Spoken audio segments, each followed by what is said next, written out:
ఉత్తరాంధ్ర జిల్లాల్లో భారీ వర్షాలు, ప్రకాశం బ్యారేజీకి 3 లక్షల క్యూసెక్కుల వరద ప్రవాహం. ఈ రోజు ఉత్తరాంధ్ర జిల్లాలో భారీ వర్షాలు, ప్రకాశం బ్యారేజీ భారీ వరద ప్రవాహం మరియు వరద ముప్పు నేపథ్యంలో తీసుకోవలసిన జాగ్రత్తల గురించి తెలుసుకుందాం. ఉత్తరాంధ్ర జిల్లాల్లో గత 2 రోజులుగా భారీ వర్షాలు కురుస్తున్నాయి. ఈ వర్షాల కారణంగా ప్రకాశం బ్యారేజ్ వరద ప్రవాహం పెరిగింది. ప్రస్తుతం ప్రకాశం బ్యారేజ్ సుమారు 3 లక్షల క్యూసెక్కుల నీరు ప్రవహిస్తున్నట్లు అధికారులు తెలిపారు. ఉత్తరాంధ్ర జిల్లాలో గత 2 రోజులుగా భారీ వర్షాలు కురుస్తున్నాయి.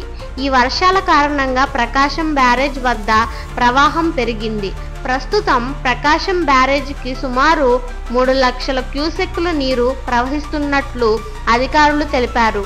ఈ పరిస్థితిని ఎదుర్కొనేందుకు బ్యారేజ్ గేట్లు తెరచి నీటిని సముద్రంలోకి విడుదల చేస్తున్నారు. ఈ భారీ వరద ప్రవాహం విజయవాడ నగరానికి సమీపంలోని ప్రాంతాలను ప్రభావితం చేస్తోంది. ప్రకాశం బ్యారేజ్ నుండి నీరు విడుదల కావడంతో కృష్ణా నది పరివాహక ప్రాంతాల్లో వరద ముప్పు ఏర్పడింది. అధికారులు ప్రజలను అప్రమత్తంగా ఉండాలని సూచించారు. ప్రకాశం బ్యారేజీకి భారీ వరద ప్రవాహం రావడం విజయవాడ నగరానికి సమీపంలోని ప్రాంతాల్లో వరద ముప్పును సృష్టిస్తోంది. అధికారులు ప్రజలను అప్రమత్తంగా ఉండాలని, లోతట్టు ప్రాంతాల్లో నివసిస్తున్న ప్రజలను అప్రమత్తంగా ఉండాలని సూచిస్తున్నారు.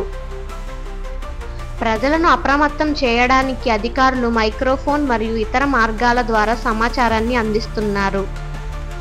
వరద ప్రభావిత ప్రాంతాల్లో వాహన రవాణాను నియంత్రించడానికి అధికారులు రోడ్లపై ట్రాఫిక్ నియంత్రణ చర్యలు చేపడుతున్నారు.